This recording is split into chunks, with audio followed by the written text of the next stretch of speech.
भूजंग पहाड़गंज पहुंचा। Rock and role के मालिकान के शानदार बंगले पर रूपम दास और अजय राज उसी बंगले पर ही मिले।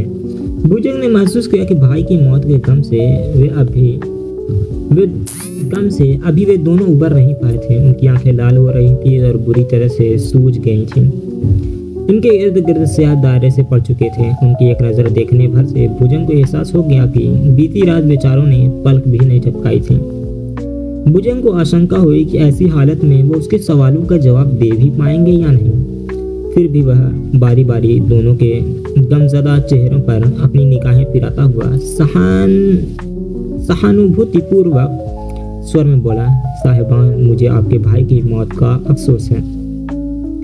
इंस्पेक्टर रूपम बुझे स्वर में बोला, सारी रात मुझे लोगों की हमदर्दी बटोरते हुए ही बीती है। आगे अभी कितनी और बटोरनी पड़ेगी कहना मुश्किल है। मेहरबानी करके आप अपनी रूटीन पूछताछ पूरी करें और यहाँ से तशरीफ ले जाएं। मैं आपकी मौजूदा हालत का अंदाज़ा लगा सकता हूँ मिस्टर रूपम, लेकिन आप मुझ पर भरोसा रखें। मैं आपके भाई की कातिल को पकड़ने के लिए दिल से ख्वाहिशमंद हूँ। बड़े भैया से आपका कोई खास याराना मालूम होता है। कुछ पल तक यूं ही घूरता रहने के बाद रूपम दास बोला। भुजंग ने उसे लहजे में छिपे व्यंग को महसूस किया। मेरा ज़बरदस्त याराना हमेशा अपने फर्ज से रहता है, उसने कहा।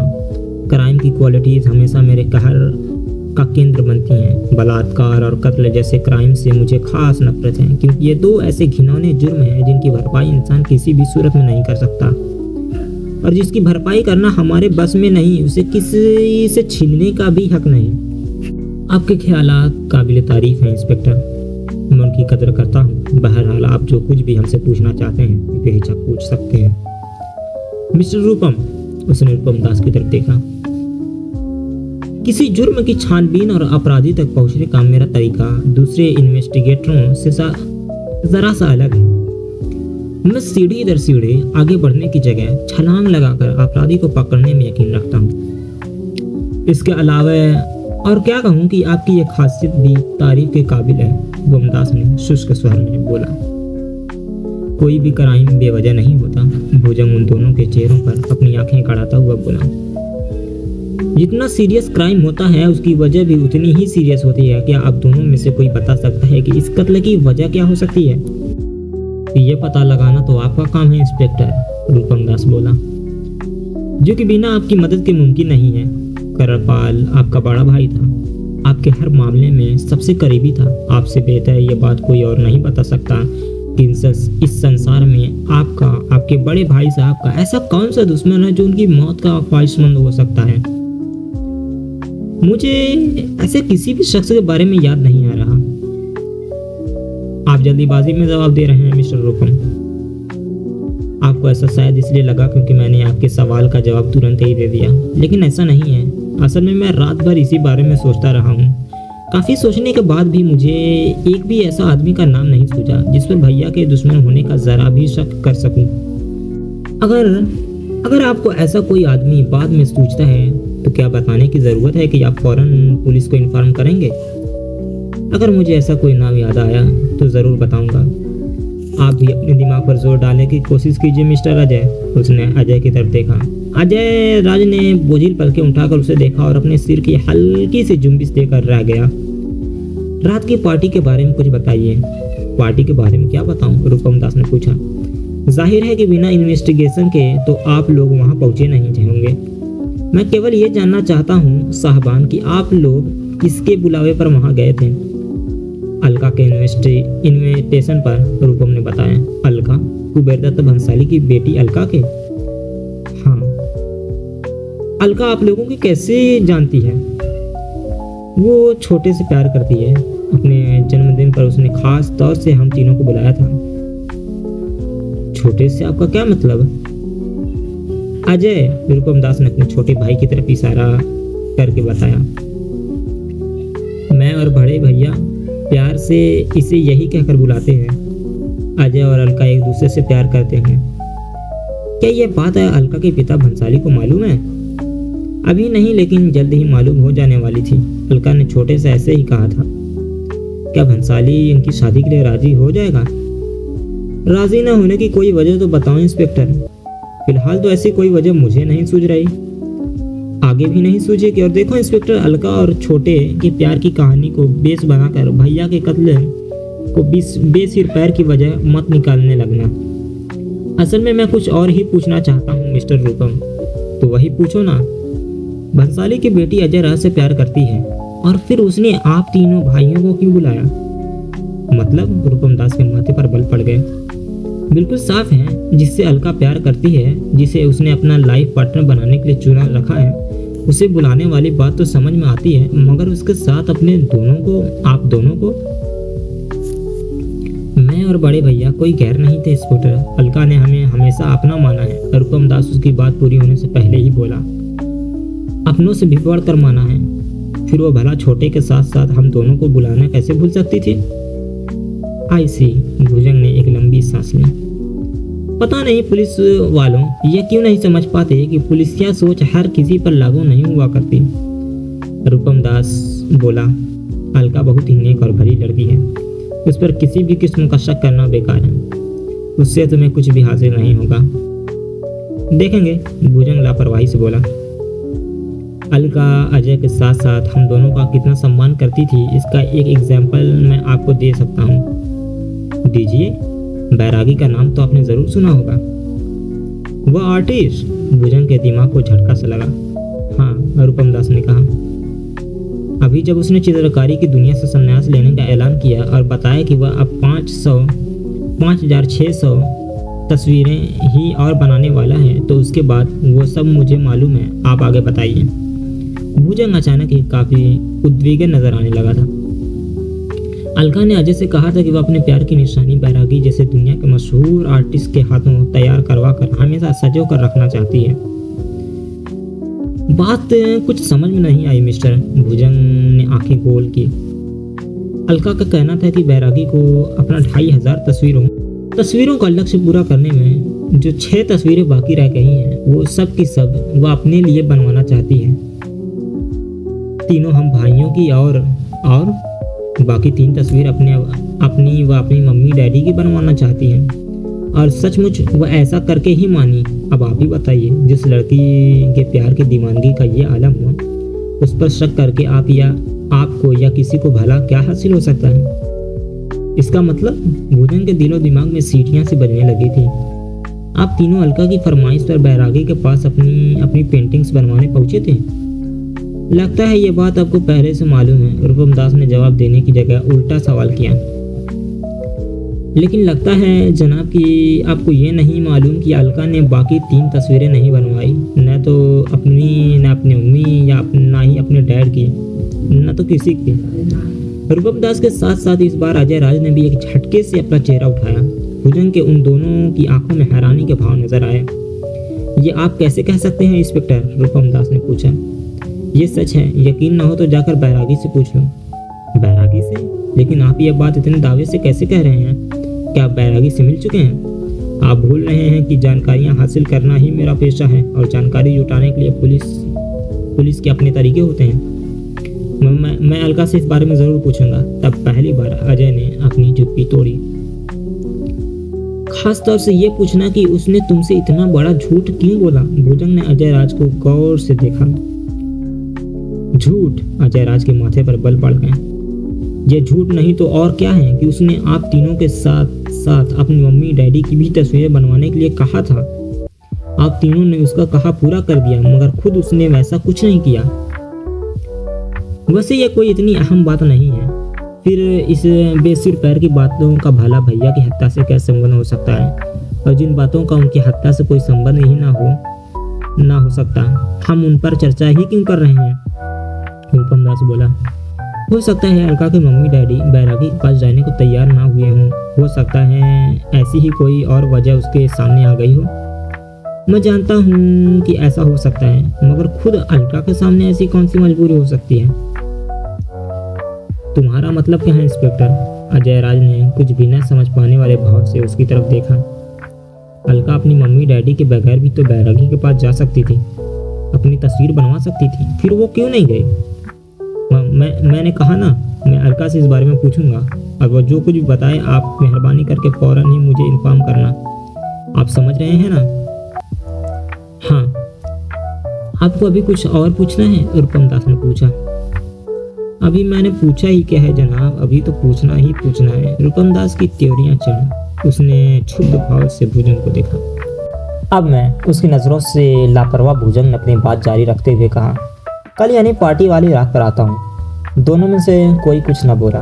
वे भुजंग को देखते भर रहे हैं। जिस वक्त भुजंग ने पूछा, करणपाल का कत्ल हुआ, आप दोनों उससे कितने फासले पर रहे होंगे? मैं? रूपम दास दिमाग पर जोर डालता हुआ बोला। उस वक्त केक काटने वाली मेज के आसपास था। और जनाब आप? भुजंग ने अजय राज की तरफ देखा। मुझे ठीक ठाक याद नहीं है, अजय बोला। शायद उधर ही कहीं भीड़ में खड़ा था। क्या आपने उस वक्त करणपाल की तरफ तवज्जो दी थी? क्या मतलब? रूपम दास ने उलझन भरे भाव से पूछा। मेरा मतलब अंधेरा होने से ऐन पहले आपके भाई जान क्या कर रहे थे? उनके आसपास कौन कौन मौजूद था? वहाँ उस वक्त सैकड़ों लोग मौजूद थे इंस्पेक्टर, रूपम दास बोला। अब ये बताना कैसे मुमकिन हो सकता है कि ऐन उस वक्त उनके इर्द गिर्द कौन खड़ा था?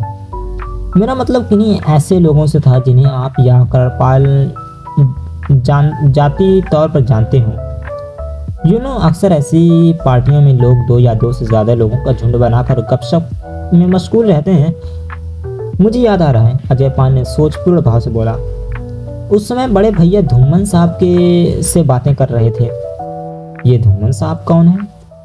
बॉलीवुड के जाने माने फनकार हैं, रूपम ने कहा। फिल्मों और टीवी के पर्दे पर अक्सर दिखते रहते हैं।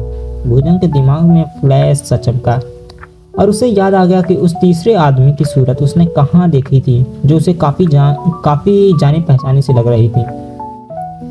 उसके दिमाग पर कामदेव धूमन का अक्स ताज़ा हो गया। उसे उस लम्हे की याद हो आई जब पंडाल में भंसाली से पूछताछ के वक्त 5 लोग उसे कुछ खास ही दिलचस्पी से देख रहे थे। उनमें से एक शख्स कामदेव धूमन भी था, जो करणपाल के कत्ल से ठीक पहले उससे बातचीत कर रहा था। कामदेव धूमन को करणपाल जी कैसे जानते थे? रूपम दास और अजय राज की निगाहें मिली। भुजंग की पैनी नजर रूपम दास के चेहरे को बड़ी बारीकी से रीड कर रही थी। इसके चेहरे को जिसने झिझकते हुए कहा, दरअसल कामदेव धूमन मेरा साला है इंस्पेक्टर। साला? जी हाँ, वो मेरा एक्स ब्रदर इन लॉ है। ये बात उसने ऐसे अंदाज में कही जैसे कहने के लिए मजबूर हो गया हो। X brother in law? अब क्यों नहीं है? रूपम दास ने एक ठंडी सांस ली। क्योंकि कामदेव की बहन और मेरी बीवी अब इस दुनिया में नहीं है।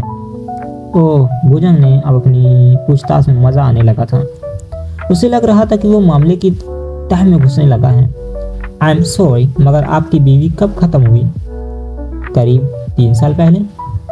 क्या हो गया था उन्हें? मेरा मतलब वो कैसे खत्म हुई? उनके साथ क्या हुआ? एक सड़क दुर्घटना में उस दिन वे अपनी मम्मी पापा के साथ कहीं जा रहे थे कि एकाएक वो खौफनाक हादसा पेश आ गया था। तीनों में से कोई भी जिंदा नहीं बचा था। यानी आपकी पत्नी के साथ साथ आपके सास ससुर भी उसी रोड एक्सीडेंट में निकल गए थे? भुजंग की आंखें सिकुड़कर उल्लू की आंखों में तब्दील होने लगी थी। शायद ऊपर वाले को यही मंजूर था। रूपम दास ने एक आह हंसी भरी।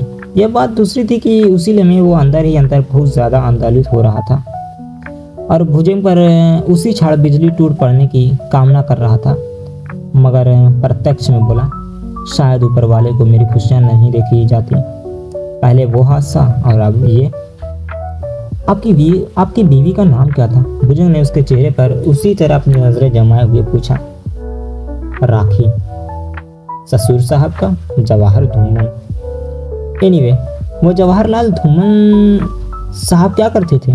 रूपम दास ने जवाब देने से पहले फिर अपने छोटे भाई की तरफ देखा।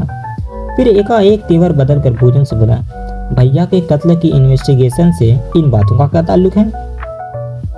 शायद कुछ निकल आए। अपनी नौकरी के दरमियान मैंने अक्सर ऐसा होते देखा है कि शाहबान के शुरू में घटना से जिस बात का संबंध दूर दूर तक नजर नहीं आ रहा होता है, असल में उसी का सबसे नजदीकी संबंध होता है।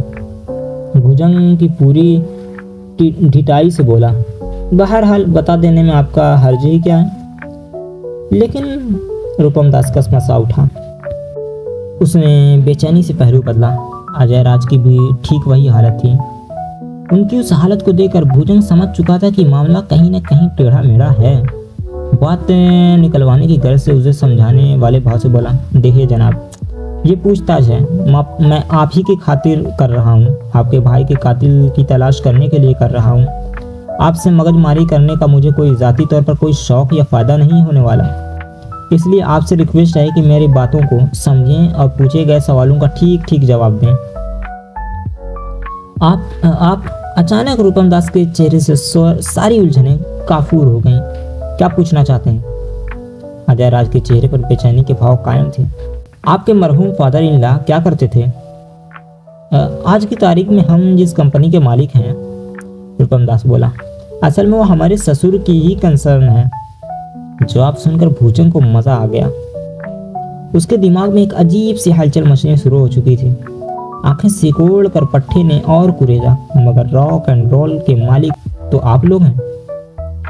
तो और कौन होगा? जब धूमन साहब इस दुनिया में रहे ही नहीं तो उनकी प्रॉपर्टी का मालिक और कौन हो सकता था? इस तरह तो ये शानदार कोठी, भुजंग ने पहली बार अपनी चारों तरफ विराजमान शान और शौकत को इतनी गहरी नजर से देखते देखते कहा, जिसमें इस वक्त हम बैठे हैं, यह भी आपके ससुर साहब की ही मिल्कियत हुई? हाँ, रूपम दास ने काफी बेचैनी से पहलू बदला। अब उसके चेहरे से भाई की मौत का रंज लगभग गायब हो चुका था और उसकी जगह किन्हीं दूसरी ही भावों ने ले ली थी।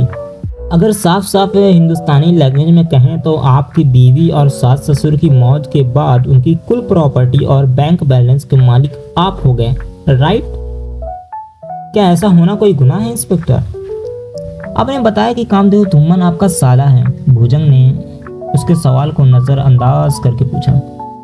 सही बताया है, यानी कामदेव आपके ससुर का बेटा हुआ? और क्या? तो फिर धूमन साहब की कुल प्रॉपर्टी का मालिक उनका अपना बेटा क्यों नहीं हुआ? आप लोग कैसे हो गए? ये सवाल आप जाकर कामदेव से ही पूछ लेना, रूपमदास का एक बुरी तरह खींच कर बोला। अगर मालूम है तो आप ही बता देने में क्या हर्ज है? कामदेव एक कलाकार है, रूपमदास कई पलों की चुप्पी के बाद बोला। वो कला की पूजा करता है। उसने एक बहुत बड़ा फनकार बनने का सपना देखा था, जिसे अंततः वो सब करके माना। अपने पिता के कारोबार में कभी भी उसका मन नहीं लगा और इसलिए उसने वो सारा कारोबार आपको सौंप दिया। और क्या करता वह अपना जमा जमाया करियर छोड़कर मुंबई से यहाँ अपने पिता का कारोबार संभालने आता? यानी जिस वक्त आपके सास ससुर और बीवी की मौत हुई उस वक्त वह कामदेव मुंबई में था? हाँ, और अपने स्ट्रगल के दौर से उबर चुका था। गजलों के दीवाने उसे जानने लगे थे, पसंद करने लगे थे। वैसे भी आज कामदेव के पास किसी चीज़ की कमी नहीं है। आज अगर वो चाहे जो रॉक एंड रोल जैसी 10-20 कंपनियों को अकेले ही खरीद सकता है। जवाहरलाल धूमन की केवल 2 ही संतानें थीं। 3, एक तो आपकी मरहूम बीवी राखी हो गई, दूसरी धूमन साहब, और तीसरा कौन है? चांदनी। चांदनी? ये मोहतरमा कहाँ पाई जाती है? यहीं पर दिल्ली में है। क्या वो भी कल रात पार्टी में शामिल थी? हाँ, उसे अपने भाई के फैसले से एतराज नहीं हुआ था। उसने अपने बाप की संपत्ति पर हक नहीं जताया था। चांदनी बहुत ही ज़हीन लड़की है। रूपम हर शब्द तोल कर बोल रहा था। वो अपने भाई पर जान छिड़कती है। वह उसकी मर्जी के खिलाफ कभी नहीं जा सकती थी। वैसे भी उसने धन दौलत से नहीं, दुनिया में केवल एक ही चीज़ से प्यार करना सीखा है। वो इकलौती चीज़ क्या है? विज्ञान, रूपम दास ने बताया। साइंस, वो साइंस की दीवानी है। वो बहुत बड़ी साइंटिस्ट बनना चाहती है। यूँ भी आज दुनिया का कोई भी ऐसा ऐशो आराम नहीं है जिसे कामदेव ने अपनी बहन के लिए खरीद न रखा हो। मतलब आप तीनों भाइयों की तो बल्ले बल्ले हो गई। क्या हो गई? कुछ नहीं, आप अपने बैकग्राउंड के बारे में कुछ बताएं। अपनी बैकग्राउंड के बारे में? हाँ भाई, ये बता देने में क्या बुराई है कि राखी से शादी करने और रॉक एंड रोल का मालिक बनने से पहले आप तीनों भाई क्या करते थे? आप कहाँ के रहने वाले हैं? हम लोग दिल्ली के ही रहने वाले हैं, कुछ खामोशी के बाद रूपम दास ने बताया। रॉक एंड रोल का मालिक बनने से पहले इंग्लिश मेडिसिन के डिस्ट्रीब्यूशन की हमारी अपनी एजेंसी थी। मतलब अब नहीं है। आप ठीक कह रहे हैं। रॉक एंड रोल एक गैर मामूली फर्म है। उसकी बिजनेस डीलिंग कई स्टेट में की जाती है, लिहाजा हमारे पास इतना वक्त ही नहीं होता कि डिस्ट्रीब्यूशन के अपने पुराने कारोबार को भी चलाए रखें। वैसे भी अब हम उसमें उतना प्रॉफिट भी नहीं रहा। भुजंग क्षण भर के लिए किसी गहरी सोच में डूब गया। कोई आशंका थी जो फांस बनकर उसके जहन में बार बार चुभने लगी थी। एकाएक उसने पूछा, बलदेवराज भाटिया को आप कैसे जानते हैं? उसका वह सवाल इतना अप्रत्याशित था कि दोनों एक पल के लिए हड़बड़ा गए। निगाहें मिली, दिल धड़क उठे। वैसे ही, फिर रूपम दास बोला, जैसे राजधानी का हर बड़ा बिजनेसमैन दूसरे बिजनेसमैन को जानता है। इसके अलावा आपकी उनसे और कोई वाकफियत नहीं है? भुजंग ने उसकी आंखों में आंखें डालते हुए पूछा। नहीं, रूपम दास ने बड़े ही असुविधापूर्वक ढंग से पहलू बदला था। मगर आप यह क्यों पूछ रहे हैं? आप झूठ बोल रहे हैं मिस्टर रूपम। भुजंग पालेकर धीरे से गुर्राया। आप सरासर झूठ बोल रहे हैं। क्या मतलब? रूपम दास को अपना दम खुश्क होता महसूस हुआ। अजय राज की हालत भी उससे जुदा नहीं थी। मतलब यह कि आप भाटिया साहब को खूब अच्छी तरह से जानते हैं और भाटिया साहब भी आपको खूब अच्छी तरह से जानते हैं। भुजंग अपने एक एक शब्द पर जोर देता हुआ बोला। दावे की वजह? रूपम दास ने हिम्मत जुटाकर पूछा, लेकिन अंदर से उसकी हालत बेहद पतली थी।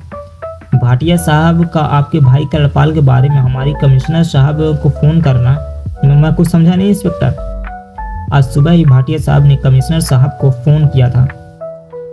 उसकी आंखों में झांकता हुआ भुजंग बोला, और उन्हें बहुत ही कड़े शब्दों में चेतावनी दी थी कि पुलिस ने फौरन ही करपाल के कातिल की तलाश नहीं किया तो वो गृह मंत्री महोदय से पुलिस की कंप्लेंट कर सकते हैं।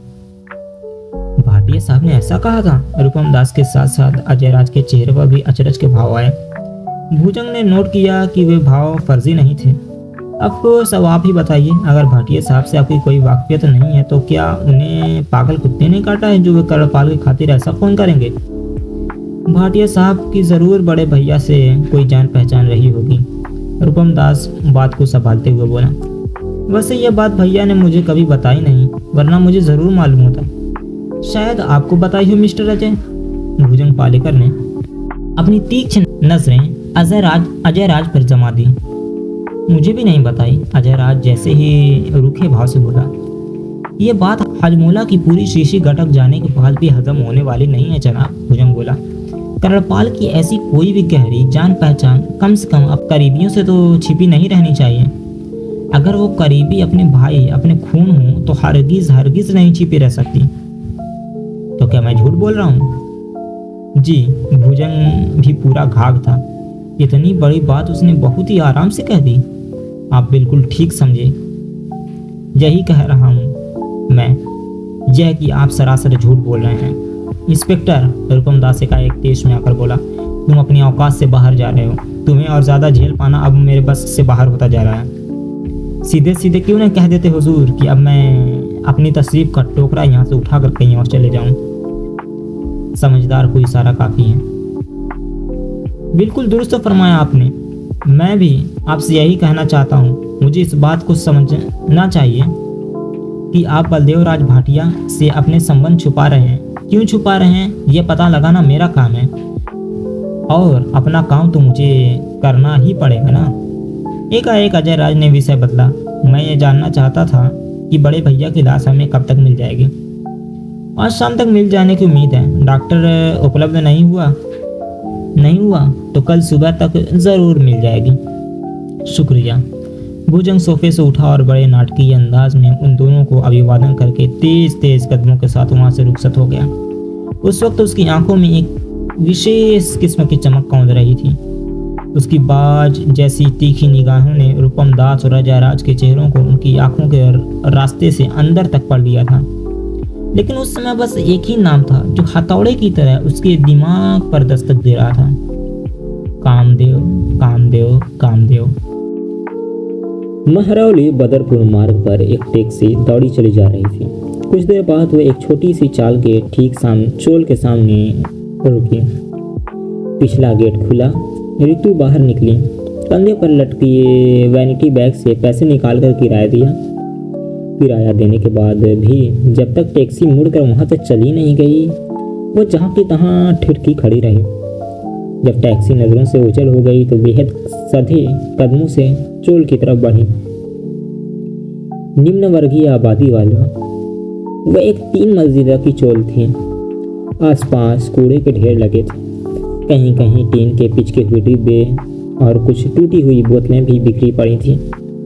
रितु संभल संभल कर चलती हुई चोल की एक गली में दाखिल हो गई।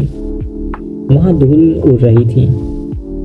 संकरी गली के दोनों तरफ बनी नालियां कूड़े से आड़ी पड़ी थीं। इतनी ज्यादा कि पानी बह नहीं पा रहा था और इसी कारण गली में कीचड़ हो गया था। कूड़े से साढ़ांग उठ रही थी। आलू और अंडों के छिलके तथा सड़े हुए टमाटर उसके रास्ते में परेशानी पैदा कर रहे थे। रितु अभी कुछ ही कदम आगे बढ़ी थी कि एक हल्दी की गांठ सरीखी औरत ने दड़बे जैसी झोपड़ी का दरवाजा खोलकर अपने घर का कचरा गली में फेंका। कचरे का पॉलिथीन वाला थैला रितु के ऊपर आकर गिरने वाले से बाल बाल बचा। रितु ने कहर भरी नजरों से हल्दी की गांठ सरीखी औरत को घूरा तो उसने तमक कर रितु के मुंह पर ही दरवाजा बंद कर दिया। रितु एक ठंडी सांस लेकर रह गई। सफर जारी रखने के अलावा कोई चारा भी नहीं था।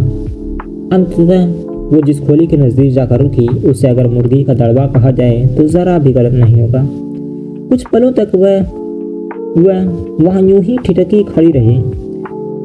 चोर नजरों से चारों तरफ का जायजा लिया। उस वक्त गली पूरी तरीके से सन्नाटे में डूबी हुई थी। कभी कभार इक्का दुक्का नंग धड़ंग बच्चा उछलता कूदता गली से निकल जाता था। पूरी तरीके से आश्वस्त होने के बाद रितु आगे बढ़ी और उसने खोली के दरवाजे पर लगी सांकल धीरे से खटखटाई। कौन? अंदर से लगभग फौरन ही एक मरियल सहमी हुई और कंप कपाती सी आवाज ने सावधान स्वर में पूछा। साले, रितु भीजे हुए स्वर में आहिस्ता से बोली। तेरी अम्मा आई है, दरवाजा खोल। कुछ पलों के लिए अंदर सन्नाटा छा गया। फिर हल्की सी खड़खड़ाहट के साथ आदम अब्बा के जमाने का पुराना दरवाजा थोड़ा सा खुला। दरवाजे की झिर्री में से एक जोड़ी गंदली सी आंखों ने झांका। शंका के भाव थे। रितु को पहचानते ही उन आंखों में एक अनोखी चमक आई। उसके बाद वे तुरंत वहां से गायब हो गई। रितु दरवाजा धकेल कर अंदर पहुंची। दरवाजा एक झटके से साथ पुनः बंद हो गया। करीब 15 मिनट बाद जब रितु खोली से अपना वैनिटी बैग झुलाती हुई बाहर निकली तो उसका मुकम्मल लिबास पसीने से बुरी तरह भीगा हुआ था। लंबे और रेशमी बार बिखरे हुए थे। झील सी आंखों से एक उन्माद सा छलक रहा था। किसी भी नौजवान दिल पर बिजलियां गिरा देने में समक्ष उसके दिलकश चेहरे पर परम संतुष्टि के भाव थे। बड़ी मदमाती चाल से चलती हुई वह उस गंदी गली और फिर 3 मंजिला चोल से बाहर निकल कर बाहर आ गई। अब वो काफी निश्चिंत नजर आ रही थी। उसी तरह बेफिक्री से चलती वो मेन रोड पर पहुंची। ट्रैफिक की भीड़ वहां हमेशा की तरह जारी थी। किसी टैक्सी की तलाश में रितु ने इधर उधर निगाह दौड़ाई मगर कोई भी खाली टैक्सी या ऑटो नजर नहीं आया। एकाएक उसकी नज़र थोड़े फासले पर खड़े एक ऐसे शख्स पर ठहर गई जो संभवतः उसी की तरह किसी टैक्सी के इंतजार में खड़ा मालूम होता था। रितु की नजरें उस पर पड़ी तो वो वहीं की वहीं चिपक कर रह गई। बड़े ही अजीबोगरीब लिबास में था वह। आसमान बिल्कुल साफ था। दूर दूर तक देखने पर भी बादल का एक टुकड़ा तक नजर नहीं आ रहा था। चटक धूप खिली हुई थी। इसके बावजूद उस शख्स ने अपने जिस्म पर घुटनों तक लटकता वाला काला ओवरकोट पहन रखा था। पैरों में काले लॉन्ग शू तथा सिर पर काला गोल फ्लैट हैट। आंखों पर काले चमकदार शीशों वाला गोगल्स। फ्लैट हेड चेहरे पर झुका हुआ था। यदि वह कोई परिचित भी था तो कम से कम उस लिबास में रितु उसे पहचान भी नहीं सकती थी। इसके बावजूद जाने क्यों रितु को ऐसा महसूस हुआ कि वह शख्स उसको पहचानती है, मगर वह अपने सिर से हैट व आंखों से गोगल से हटा ले तो वह उसे फौरन ही पहचान लेगी। अभी वो दुविधा में खड़ी उसे देख ही रही थी कि वह अपनी जगह से मुड़ा और अप्रत्याशित रूप से लंबे लंबे डग भरता हुआ सीधा उसी के समीप आ पहुंचा। उसकी इस हरकत पर रितु सकपकाई। तभी रहस्यमयी शख्स ने बड़ी नजाकत से अपने सिर पर रखा फ्लैट हैट उतार कर हाथों में ले लिया और अपनी आंखों पर चढ़ा चश्मा भी उतार दिया। ऋतु के जहन में धमाका सा लगा। मारे अविश्वास के उसकी आंखें फटती चली गई। दिल अनायास ही जोर जोर से धड़कने लगा।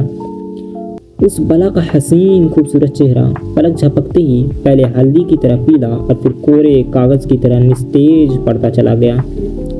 रहस्यमय शख्स के होठों पर उभरने वाली भेद भरी मुस्कान गहरी और गहरी होती चली गई।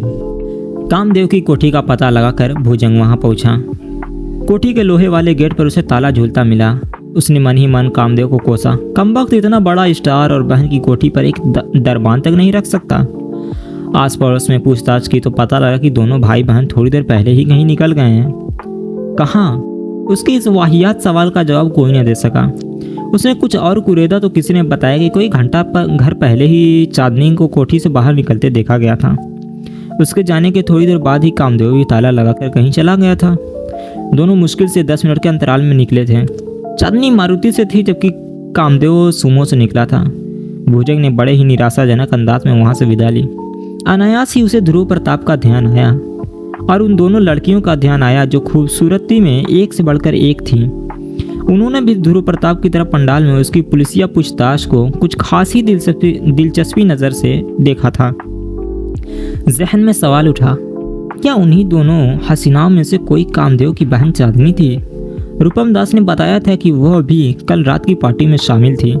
वो सोचकर भुजंग को अपने आप पर कोफ्त होने लगी कि उसने रूपम दास से ही इस बात की तस्दीक क्यों न कर ली थी कि क्या चांदनी उन्हीं दोनों में से एक थी। अगर हाँ तो फिर दूसरी कौन थी? फिर उसे संजय भाटिया का ख्याल आया। अलका की पथराई हुई सूरत का अक्स दिमाग में उभरा। क्या वो भोली भाली लड़की उन तीनों भाइयों के साथ कोई खेल खेल रही हो सकती है? लगता तो था। बहरहाल तीनों भाई उसी के बुलावे पर पार्टी में गए थे और वहाँ उनमें एक का कत्ल हो गया था। चांदनी और कामदेव वहाँ किसके बुलावे पर गए थे? संजय भाटिया किसके बुलावे पर गया था? या खुद भंसाली के? और वह प्राइवेट डिटेक्टिव ध्रुव प्रताप? भंसाली जैसे धन कुबेर के उस मामूली से आदमी से भला क्या जान पहचान हो सकती है? भुजंग पालेकर को इन सभी किरदारों में कहीं न कहीं कोई पेंच नजर आने लगा। इनमें से कोई भी किरदार साफ सुथरा नहीं लगा। उसके इन सभी किरदारों को टटोलना ज़रूरी था। उसने अपनी मौजूदा स्थिति का ख्याल किया। जहां इस वक्त वह था वहां से सबसे करीब फाइन इन्वेस्टिगेशन का ऑफिस ही पड़ता था, जहां के दिन के समय उसे ध्रुव प्रताप के मौजूद होने की उम्मीद न के बराबर थी। वह जासूस बच्चा कहीं फील्ड में निकल गया हो सकता है। फिर भी मन में हल्की सी उम्मीद लिए वह फाइन इन्वेस्टिगेशन के ऑफिस में पहुंचा और रिसेप्शन काउंटर पर मौजूद रिसेप्शनिस्ट को अपने आने का मकसद बताया। ये जानकर उसने चैन की सांस ली कि ध्रुव प्रताप ऑफिस में था। उसकी फरमाइश पर उसे उसके चैम्बर में पहुंचा दिया। ध्रुव प्रताप ने खुलकर उसका इस्तकबाल किया। उसे एक विजिटर चेयर पर बैठाया और बोला, मुझे पता था बंदा परवर कि आप अपनी तशरीफ का टोकरा यहाँ ज़रूर लाएंगे, इसलिए शायद तुम यहाँ बैठो हो, मेरा इंतज़ार कर रहे थे। क्यों? भुजंग उसे घूरता हुआ बोला। ये तो इत्तेफाक की बात है हुजूर कि मैं आपको यहाँ मिल गया। अगर नहीं भी मिलता तो मुझे पूरा यकीन है कि मैं शहर में जहाँ कहीं भी होता आपकी पुलिसिया नाक मेरी गंध सूंघती हुई वहाँ पहुँच जाती। मैंने कुछ गलत तो नहीं कहा? काफ़ी समझदार मालूम पड़ते हो। भुजंग अब भी उसे पहले की तरह ही घूर रहा था। तारीफ़ के लिए बहुत बहुत शुक्रिया। अब ये बताएं हुजूर कि क्या पीना पसंद करेंगे, ठंडा या गर्म या दोनों? फ़िलहाल कुछ भी नहीं। जब मैं ड्यूटी पर होता हूँ तो सादा पानी तक नहीं पीता, सिर्फ सामने वाले का भेजा चाटता हूँ। ऐसा कैसे हो सकता है जनाब आली? ध्रुव प्रताप ने जिद की। कुछ तो आपको लेना ही पड़ेगा। ये मक्खनबाजी बंद करो और गौर से मेरी बात सुनो। अगर जनाब सुनाने के लिए इतने ही बेसब्रे हो रहे हैं तो ज़रूर सुनूंगा। फरमाइए हुजूर। कल रात भंसाली की पार्टी में मैंने तुम्हें देखा था, तो इसमें आपने नया क्या बता दिया बंदा परवर? बहुत से लोगों ने मुझे देखा था और मैं भी उन्हें देखा था। और मुझे भी आपको तो खास तौर से देखा था। और जनाब आप भी मुझे कुछ खासी नज़रों से देख रहे थे, जैसे मुझसे कुछ पूछना चाहते हो मगर किसी वजह से उस वक्त पूछ न पा रहे हो। काफ़ी तेज नज़र रखते हो। भुजंग ने उसे फिर घूरा। रखनी पड़ती है उज़ेर आला। बहरहाल हम एक ही पेशे में हैं। फ़र्क सिर्फ इतना है कि आपके जिस्म पर वर्दी है और हम बगैर वर्दी के ही मारे फिरते हैं। मुझे आपकी उस वक्त की एक ही हरकत ने मुझे बता दिया था कि आप मुझसे मिलने की कोशिश ज़रूर करेंगे, और देख लीजिए बंदर आवाज ऐन ऐसा ही हुआ। भंसाली को तुम कैसे जानते हो? सवाल थोड़ा अटपटा है जनाब, मगर सीधा और साफ जवाब ये है कि करीब साल भर पहले भंसाली साहब को फाइन इन्वेस्टिगेशन की सेवाओं की ज़रूरत पड़ी थी और आपके खादिम ने पूरे मन से उनकी सेवा की थी। वह धारा परवा अंदाज में बोला। सेवा में ज़रा सी भी कसर नहीं उठा रखी थी। भंसाली साहब मेरे काम से काफ़ी खुश हुए थे और तभी से उन्होंने मुझ नाचीज़ से जानाना कायम कर लिया था, वरना तो यहाँ राजा भोज और कहाँ गंगू तेली। भंसाली ने किस मामले में तुम्हारी सेवाएं ली थी? कोई प्रोफेशनल मामला था। उस बात को तो आज 2 साल से भी ऊपर होने जा रहे हैं। ठीक कुछ भी याद नहीं। करणपाल के बारे में तुम क्या जानते हो? वह कल पार्टी में जिसका खून हुआ? हाँ। भुजंग ने अपनी पैनी नज़र उसके चेहरे पर गाड़ दी। मैं भला उसके बारे में कैसे जानता हूँगा? सवाल के जवाब में सवाल करके अपना जासूसपन मत झाड़ो। भुजंग पालेकर का लहजा थोड़ा सख्त हो गया। सीधे सवाल का सीधा जवाब दो। क्या तुम करणपाल से वाकिफ थे? नहीं। सोच समझकर जवाब देते तो तुम्हारी सेहत के लिए बेहतर होता जासूस महोदय। जल्दबाजी में दिया गया जवाब तुम्हारी सेहत के लिए नुकसानदेह भी साबित हो सकता है। उसने ध्रुव प्रताप की आंखों में झांका। नहीं, मैंने खूब सोच समझ कर ही जवाब दिया है जनाब। ध्रुव प्रताप बड़ी दिलेरी से बोला। उसने भुजंग की आंखों से अपनी आंखें हटाने की जरा भी कोशिश नहीं की थी। भुजंग पालेकर उसे कच्चा चबा जाने वाली नजरों से घूरता रहा और बोला, इतनी दिलेरी की उम्मीद तो मैंने तुमसे ज़रूर की थी। आखिर जासूस तो ठहरे।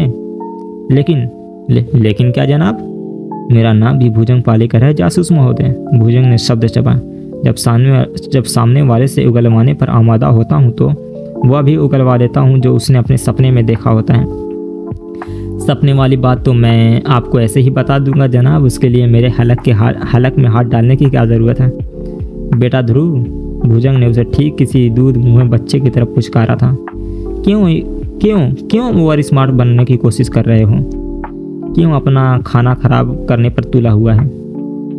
मैं भला अपना खाना क्यों खराब करने वाला हूँ बंदा परवर? अगर भुजंग पालेकर को चलाने की कोशिश करेगा तो खाने के साथ साथ तू भी खराब हो जाएगा। भुजंग के लहजे में खामोश कहर झलका। पुलिस की 3rd डिग्री तो खासी बदनाम है, लेकिन भुजंग पालेकर की 2nd डिग्री के बारे में बहुत कम लोग जानते हैं। उसकी एक अहम वजह केवल यही है कि फिर वो शख्स किसी को कुछ भी बताने के काबिल नहीं रह जाता। तू सुन रहा है ना बच्चे? ध्रुव प्रताप ने कसमसा कर बेचैनी से कुर्सी पर पहलू बदला। वह एकाएक कुछ परेशान नजर आने लगा। मेरी उस 2nd डिग्री का नाम इनकाउंटर है। भुजंग उस पर साइकोलॉजिकल चोट करता हुआ आगे बोला। अगर जुबानी कुछ याद ना हो तो कंट्रोल रूम में जाकर मेरा सर्विस रिकॉर्ड चेक कर लो। राजधानी में सबसे ज़्यादा इनकाउंटर करने वाले पुलिसिये का नाम भुजंग पालेकर है। मैंने अपनी ज़िंदगी में अब तक कुल 200 मुजरिमों को गिरफ्तार किया है। उन सभी पर बहुत ही संगीन इल्ज़ाम थे। उनमें से केवल 40 मुजरिमों को ही अदालत की चौखट देखनी नसीब हुई। बाकी सारे के सारे वो एक छठ ठिठका। फिर आगे बोला, फरार होने की कोशिश में भुजंग के हाथों मारे जा चुके हैं और उसने एक अर्थपूर्ण निगाह ध्रुव प्रताप पर डाली, और मैं नहीं चाहता कि भुजंग पालेकर के हाथों कोई अड़ियल टट्टू इनकाउंटर में शहीद होकर अमर हो जाए। तुम मुझे एक जासूस को इनकाउंटर करने की धमकी दे रहे हो? ध्रुव प्रताप एकाएक तेवर बदल कर बोला। अपनी सर्विस लाइफ का रिकॉर्ड बता रहा हूँ तुझे। भुजंग इत्मीनान से बोला। शराफत का पाठ पढ़ाने की कोशिश कर रहा हूँ, मगर एक तू है कि बात के मर्म को समझने की कोशिश ही नहीं कर रहा। मुझे मजबूर करने पर तुला बैठा है। मैं तुम्हें किस बात के लिए मजबूर कर रहा हूँ? गिरफ्तार करने के लिए, 2nd डिग्री इस्तेमाल करने के लिए। मगर मैंने क्या किया? किस जुर्म में गिरफ्तार करोगे? कमाल है, भुजंग ड्रामाई अंदाज में बोला। जासूस होकर भी नहीं जानते कि पुलिस की डिक्शनरी में इल्ज़ामों की कोई कमी नहीं होती। तुझे जिस इल्ज़ाम में गिरफ्तार होना ज़्यादा पसंद होगा बता देना, जीडी पर वही चढ़ा दूंगा। सबूत भी पलक झपकते जुटा लूँगा। वैसे तुझे तेरे जैसे लोगों की ताज़ी रातें हिंद की दफ़ा 376/302 में गिरफ्तार करने का ज़्यादा शौक़ है। सफदरगंज मकबरे के पास एक नाबालिग लड़की की बलात्कार हुई लाश पाई गई है और सफदरगंज थाने की पुलिस बड़ी जोर शोर से उस लड़की के रेपिस्ट को और मर्डरर को तलाश कर रही है। कहे तो उसे इन्फॉर्म कर दूं कि वो मर्डरर कोई और नहीं तू है और इस वक्त कहाँ छिपा बैठा है, बस एक फ़ोन घुमाने की ज़रूरत है। कौन है वो? धूर प्रताप ने अहमकों की तरफ पूछा। भाई मेरे सामने ही तो बैठा है, पेशे से शायद प्राइवेट जासूस है। और नाम? उसने एक पल सोचने का उपक्रम किया। नाम ध्रुव प्रताप करके कुछ है, बाकी पुलिस खुद ही मालूम कर लेगी। यानी मैं? ध्रुव प्रताप उछल पड़ा। अब इस बारे में क्या कहूँ? भुजंग ने कंधे उचकाए। ऐसे कहीं किसी पर कोई इल्ज़ाम साबित होता है, वो सब अदालत का काम है जासूस प्यारे, वो भी तब जब बंदा सही सलामत अदालत पहुंच जाए। मतलब ध्रुव प्रताप को अपने दम खुश्क होता महसूस हुआ। तुम मुझे लादने का मूड बनाकर यहाँ आए हो, अब इसमें मैं क्या कर सकता हूँ? भुजंग पालेकर की कस्टडी से मुलजिम कुछ ज़्यादा ही फरार होने की कोशिश करते हैं और कम वक्त इनकाउंटर में मारे जाते हैं। तुम मेरे साथ ऐसा करोगे? मुझे तो याद नहीं पड़ रहा कि तुम मेरे कौन से जन्म के रिश्तेदार हो। तुम कुछ मदद करो तो शायद याद आ जाए। एक मामूली सी बात जानने के लिए तुम मेरा खून कर दोगे? अपना अपना नज़रिया है, मैंने तो आज तक एक भी खून नहीं किया। अरे जासूस भैया, इस मुल्क की सरकार मुझे खूनी को पकड़ने के लिए तनख्वाह देती है, खून करने की नहीं। मगर तुम मुझे पूछना क्या चाहते हो? पहले ही रास्ते पर आ जाते तो भला मुझे अपना रिकॉर्ड बताने की क्या ज़रूरत पड़ती? बेकार इतना मेहनत कराई ना। अब मुझे छोड़ो इंस्पेक्टर साहब, मैं अच्छी तरह जानता हूँ तुम क्या कर सकते हो और क्या नहीं। अगर सवाल क्लाइंट की सीक्रेसी का ना होता तो खैर पूछो, क्या पूछना चाहते हो? करड़पाल को तुम जानते थे ना? भुजंग सहज भाव से बोला। जानता था, करड़पाल को भी और उसके तीनों भाइयों को भी। कैसे जानते थे? मुझे इनकी जासूसी करने का काम सौंपा गया था। वेरी गुड, किसने सौंपा था? इसी एजेंसी ने जिसके ऑफिस में हम इस वक्त बैठे हैं। इस एजेंसी को किसने सौंपा था? खबरदार ये मत कह देना कि तुम्हें मालूम नहीं। ध्रुव प्रताप उस काइया पुलिस इंस्पेक्टर को देखते ही रह गया। फिर वो एक ठंडी सी सांस लेता हुआ बोला, एजेंसी को यह काम कामदेव धूमन ने सौंपा था। कामदेव ने? भुजंग चौंका। कब? करीब 2 साल पहले। धूमन ने 3 लोगों के बारे में क्या जासूसी कराई थी? कामदेव की बड़ी बहन राखी ने रूपम दास के साथ लव मैरिज की थी और शादी के साल भर बाद ही एक रोड एक्सीडेंट में राखी और कामदेव के माँ बाप मारे गए। भुजंग ने उसकी बात पूरी की। इससे आगे बताओ। ध्रुव प्रताप ने क्षण भर के लिए आश्चर्य से भुजंग को देखा, फिर बोला, कामदेव को शक था कि वो एक्सीडेंट महज एक हादसा नहीं था, बल्कि किसी साजिश के तहत जानबूझकर कराया गया था और इसके लिए कामदेव को उन्हीं तीनों भाइयों पर शक था।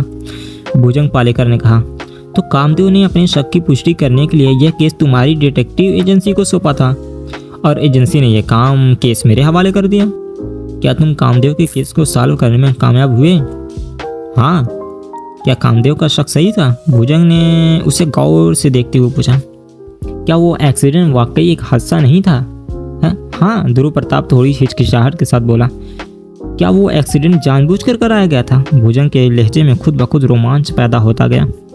हाँ, और यह उन्हीं तीनों भाइयों की साजिश थी। राखी और उसके माँ बाप की मौत के बाद जवाहरलाल धूमन की मुकम्मल प्रॉपर्टी और कारोबार राखी के पति रूपम दास का हो गया था। उन्होंने यह सब हासिल करने के लिए इतना खतरनाक षड्यंत्र रचा था। ज़रूरी तो नहीं था कि राखी और उसके माँ बाप की मौत के बाद जवाहरलाल धूमन की प्रॉपर्टी और कारोबार रूपम को ही मिल जाता। कामदेव और चांदनी के रूप में उसकी प्रॉपर्टी और कारोबार के कानूनी वारिस जो जिंदा थे। कामदेव के बारे में सारी दुनिया जानती है। वो कला का पुजारी है। उसे अपने बाप की किसी भी चीज़ से रत्ती भर लगाव नहीं था। इसलिए एक दिन गुस्से में आकर उसके बाप ने उसे घर से बाहर निकाल दिया था। वह वहीं जा पहुंचा जहां ऐसे लोग पहुंचते हैं। वहां से वापस लौटकर दिल्ली में अपने बाप का कारोबार संभालने न तो उसके बस का था और न ही वो संभालने वाला था। और चांदनी, वह भी अपने भाई की तरह ही अलग मिजाज की लड़की। भाई के दिमाग पर सिंगर बनने का जुनून था तो उसके दिमाग पर वैज्ञानिक बनने का। यूँ भी रॉक एंड रोल का कारोबार संभालना उस जैसी लड़की के बस की बात नहीं थी। लिहाजा रूपम दास के बारे में वारे न्यूरो हो गए।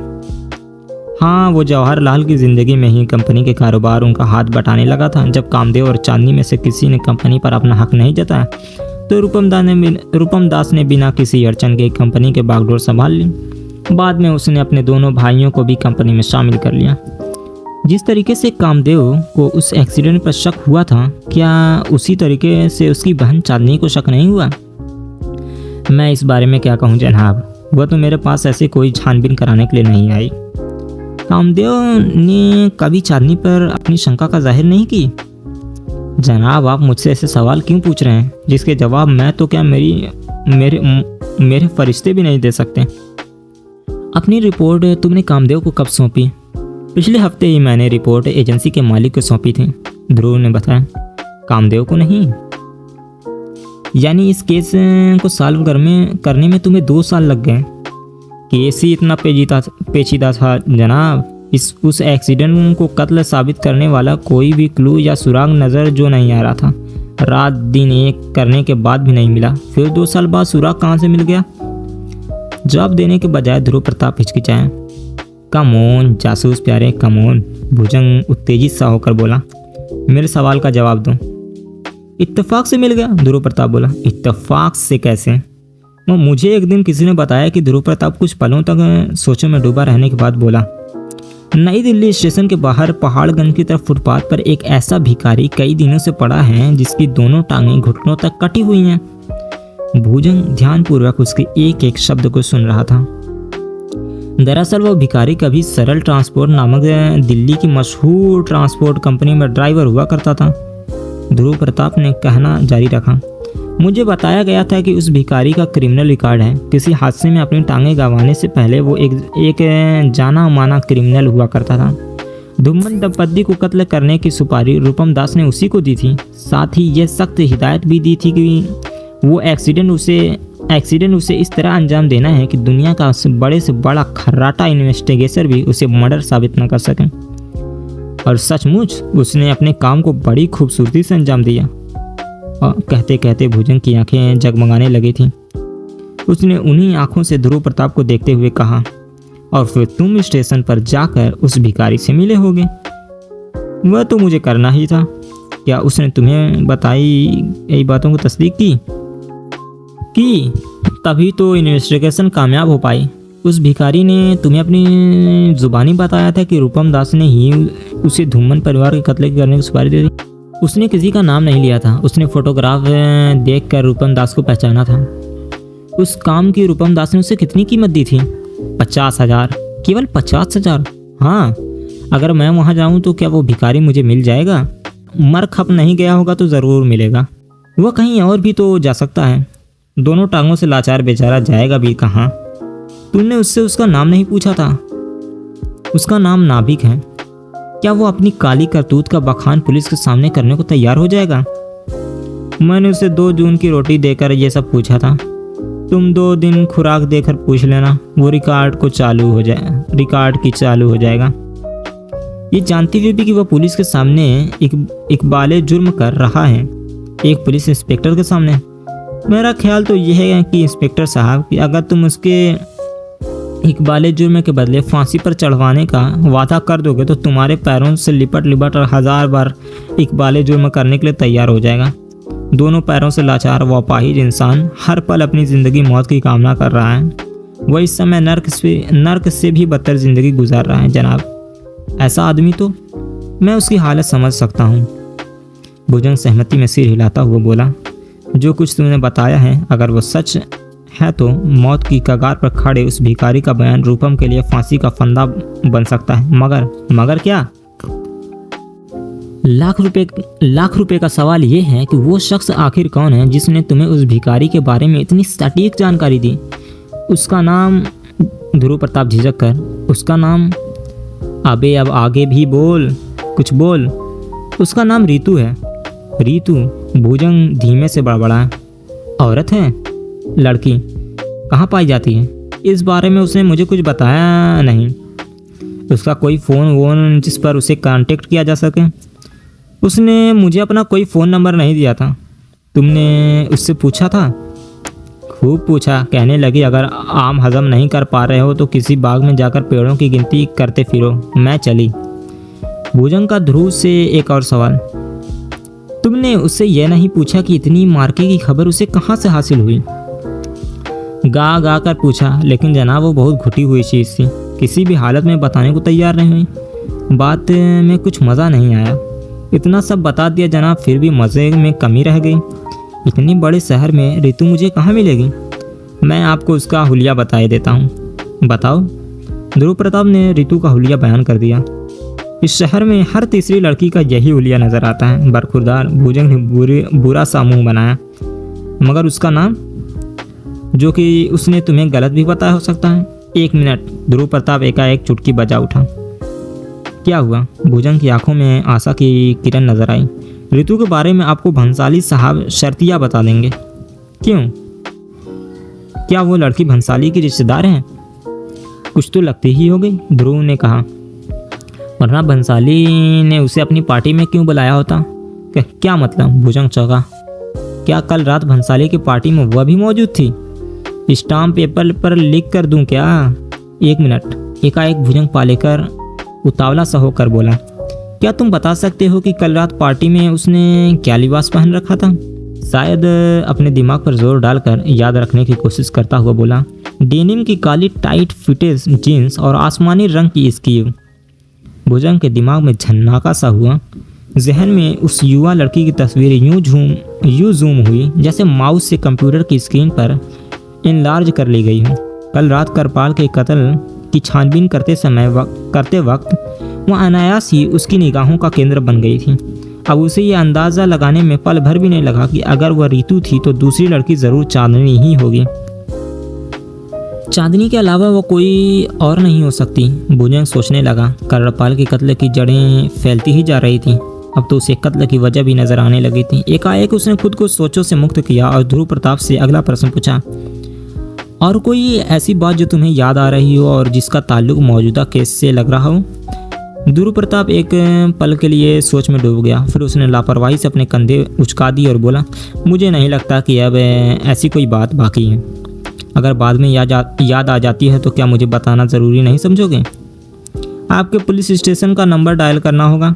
शाबाश, ये तेरा हो। कहने के साथ साथ भुजंग ने कुर्सी से खड़ा हुआ। फिर अचानक ही जैसे उसे कुछ याद आया बोला, सुनो, मैं अपने कान बंद नहीं किए हैं जनाब। अपनी रिपोर्ट मुकम्मल करके तुमने किसे दी थी? इस सवाल का जवाब मैं आपके सुपुर्द कर चुका हूँ हुजूर। एक बार और बता देने में क्या तुम्हारी जुबान घिस जाएगी? वह तो खैर नहीं घुसेगी, तो बताओ। रिपोर्ट मैंने अपने बॉस को दी थी। फाइन इन्वेस्टिगेशन के मालिक पंडारी साहब ने रिपोर्टर का क्या किया होगा? यह भी कोई पूछने वाली बात है जनाब। उन्होंने वह रिपोर्ट यकीनन कामदेव की नज़र कर दी होगी। अभी तो कामदेव इस शहर में है। उस वक्त वह कहाँ था जब तुम्हारे पंडारी साहब ने तुम्हारे कहे मुताबिक उसे रिपोर्ट पेश की होगी? और कहाँ होगा? इसी शहर में होगा। अरे बेवकूफ़, वहाँ बॉलीवुड का स्टार है। तुमने खुद बताया था कि वह सालों पहले मुंबई में जाकर बस गया था। वो मुंबई में ही होगा तो क्या बड़ी बात है? रिपोर्टर पंडारी साहब ने वहीं फैक्स कर दी होगी। इस बारे में तुम्हें पक्की जानकारी नहीं है? कैसे होगी? रिपोर्ट उन्हें सौंपने के बाद मेरा काम खत्म हो गया था। उसके बाद पंडारी साहब से इस बारे में मेरी कोई बात नहीं हुई। अगर तुम पूछो तो क्या वो बताने से इनकार कर देंगे? माई बाप, ध्रुव ने अपने हाथ जोड़ दिए। अगर मेरी खोपड़ी के बचे कुचे बालों से आपकी कोई पुरानी अदावत ना हो तो मेरी बताई बातों को राज ही रखना। भूल कर भी कभी इससे इनका जिक्र मत कर बैठना। मेरे बॉस से तो हरगिज नहीं। सीक्रेसी किसी भी प्राइवेट डिटेक्टिव का पहला उसूल है, और ब्लैकमेलिंग का भी। क्या? भुजंग पालेकर एक ही सांस में कहता चला गया। रॉक एंड रोल बंधुओं के खिलाफ जो जानकारियां तुमने हासिल कर रखी हैं उनके बेस पर उनसे अच्छा खासा नामा पीटा जा सकता है। नहीं, क्या कह रहे हो भाई? माई बाप, अगर अभी तक ऐसा कोई ख्याल तुम्हारे दिमाग में नहीं आया था तो अब गलती से भी इस नेक ख्याल को अपने करीब मत फटकने देना, क्योंकि अब इस झमेल में भुजंग पालेकर की मनहूस टांग फंस चुकी है। तुम्हारी अक्ल में कुछ आया? मेरी समझ में खाक भी नहीं आया जनाब। ये तुम्हारी सेहत के लिए और भी अच्छी बात है। भुजंग उसकी बात काट कर बोला, अब मैं चलता हूँ, नमस्ते। और भुजंग हक्का बक्का सा बैठा रह गया। काम दो तुम? रितु के मुंह से बेसाख्त निकला। वह अविश्वास भरे नेत्रों से उसे देखते हुए बोली, तुम इस वक्त यहाँ क्या कर रहे हो? कामदेव होंठ दबाकर मुस्कुराया। उसने नजर भर कर अपने सामने खड़ी रितु को देखा। उस वक्त ऋतु बरखा के मौसम में खिले ठीक किसी ताज़े फूल जैसे कोमल और सुंदर लग रही थी। छलकता यौवन गालों की ललिमा और अपनी मोटी मोटी आंखों में गहरे विस्मय के भाव समेटे वो अपलक उसे देखे ही जा रही थी। उस मुद्रा में वह कामदेव को बहुत प्यारी लगी। अरे भाई, मैंने तुमसे कुछ पूछा है? कोई जवाब देने की जगह ऐसे उसे यूं अपनी तरफ देखता पाकर ऋतु पुनः बोली, और तुम कुछ बताने की जगह इस तरह आंखें फाड़ फाड़ कर मुझे क्यों घूर रहे हो? क्या मैं इतनी खूबसूरत हूँ? खूबसूरत होना एक अलग और बहुत ही छोटी बात है ऋतु, कामदेव किसी दार्शनिक के से अंदाज में बोला। मैंने एक से बढ़कर एक खूबसूरत लड़कियां देखी हैं, मगर क्या? खूबसूरत के साथ साथ जो कशिश मैंने तुम्हारे चेहरे पर महसूस की है वो आम तौर पर लड़कियों में नहीं पाई जाती, बल्कि हजारों में से किसी एक लड़की में देखने को मिलती हैं। तारीफ के लिए बहुत बहुत शुक्रिया जनाब, लेकिन तारीफ करने के लिए जगह बहुत गलत चुनी है तुमने। ऋतु अब काफ़ी हद तक खुद को नियंत्रित कर चुकी थी। तो फिर तुम्हें किसी खास ऐसी जगह पर ले चलो जहाँ खुलकर तुम्हारी तारीफ कर सकूं। कामदेव आंखों ही आंखों में उसकी खूबसूरती को पीता हुआ बोला। अगर मुझे कहीं जाने की जल्दी न होती तो मैं तुम्हारी यह फरमाइश ज़रूर पूरी कर देती। वैसे किसी जवान लड़की को इस तरीके का ऑफर देने का मतलब समझते हो? तुम समझा दो ना। सूरज से तो इतनी सी बात का मतलब न समझ पाने वाले बुद्धू नहीं लगते। वैसे ये हुलिया क्या बना रखा है तुमने? क्यों भाई? कामदेव ने अपने कपड़े की तरफ देखा। क्या खराबी है इस हुलिये में?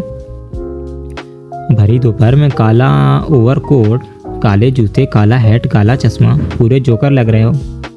फिल्म इंडस्ट्री को टाटा बाय बाय करके कहीं कोई सर्कस तो ज्वाइन नहीं कर लिया है? वैसे इस शहर में बहुत ही बेहतरीन सर्कस कंपनियां भरी पड़ी हैं। ये हुलिया तो मैंने मजबूरी में अख्तियार किया है। अच्छा, ऐसा क्या मजबूरियाँ पड़ी? स्टारडम की मजबूरी है ऋतु। कामदेव एक लंबी सांस भरकर बोला। एक कलाकार की मजबूरी है कि दुनिया को करीब से देखने के लिए वह हमें खुद को छिपाना पड़ता है। अगर हम ऐसा ना करें तो लोगों की भीड़ हमें साबूत ही उठा ले जाएगी। फिर तो मैं बड़ी खुशकिस्मत हुई जिसने इतनी बड़ी हस्ती को इतने करीब से मिलने का मौका हासिल है। यही तो अफसोस है, कामदेव एक आह से भरकर बोला। किस बात का अफसोस है? तुम्हारी खुद किस्मती का, जिसका तुम्हें अंदाजा तक नहीं है। तुम्हें मेरी किस्मत से जलन हो रही है? और क्या नहीं होगी? बातें बनाना तो तुम्हें खूब आता है। खैर, यहाँ क्यों खड़े हो? बस का इंतजार कर रहा हूँ। बस का इंतजार कर रहे हो? ऋतु हैरत बढ़ गई। नहीं तो क्या बस मेरा इंतजार करेगी? तुम्हें याद है कामदेव? वह थोड़ी सीरियस हुई। इससे पहले तुम अपने जीवन में कब डीटीसी की बस में बैठे थे? वाकई याद नहीं है, इसलिए तो बैठे बैठे ख्याल आया कि चलो बस की सवारी की जाए। तुम क्या जानो ऋतु, आम आदमी अपने जिस रूटीन से ऊब चुका होता है, हम जैसे लोग उसके लिए तरसते हैं। यह हमारी रोज़मर्रा की ज़िंदगी का एडवेंचर होता है। ऐसे मगर तुम्हारी कार कहाँ है? नारायणा में, उसने बताया। पायल की पार्किंग में खड़ी है। मैंने जानबूझकर उसे वहाँ पर छोड़ा है। जानबूझकर? डीटीसी की बरसों में सवारी करने का मज़ा जो लेने था। मगर ये मज़ा लेने की कौन सी जगह है? जिस बस में यहाँ आया था उसका यही आखिरी स्टॉप था। सारी सवारियाँ यहाँ उतर गई तो मैं भी उतर गया। अब यहाँ से कहाँ जाने का इरादा है? मालूम नहीं। मालूम नहीं? अरे भाई, जो भी बस यहाँ पहले आएगी उसी पर सवार हो जाऊँगा। मैक्सिमम प्राइवेट का टिकट खरीद लूँगा और जहाँ बस का आखिरी स्टॉप होगा वहाँ उतर जाऊँगा, और फिर वहाँ जो बस पहले आएगी उसमें सवार होकर उसके आखिरी स्टॉप पर उतर जाऊँगा, है ना? ऑफ कोर्स, रोज़ रोज़ क्यों तो ये मौका नहीं मिलता है ना। आज यूं ही जी भर का मनोरंजन करूँगा। मगर तुम? मैं क्या? तुम्हें यहाँ देखकर मैं सख्त हैरान हूँ। मैंने तो सोचा भी नहीं था कि तुमसे यहाँ यूं मुलाकात हो जाएगी। तुम यहाँ क्या कर रही हो? मैं? ऋतु एक पल के लिए बौखला गई, फिर संभल कर बोली, मैं यहाँ अपनी एक सहेली से मिलने आई थी। इस चोल में? कामदेव अजीब से हंसा। यहाँ भला तुम्हारी कौन सी सहेली रहती है? तुम क्या मेरी सभी सहेलियों को जानते हो? फिर भी उसका कोई नाम तो होगा। ऋतु ने कोई मनगढ़ंत नाम बता दिया। फिर एकाएक उसके मस्तिष्क पर बल पड़ गए। लेकिन तुम कैसे जानते हो कि यहाँ आसपास में कोई चौल भी है? अरे बुद्धू, मुंबई में पिछले कुछ सालों से बसा हूँ, जबकि दिल्ली मेरा होम सिटी है, रिमेम्बर? Oh yes.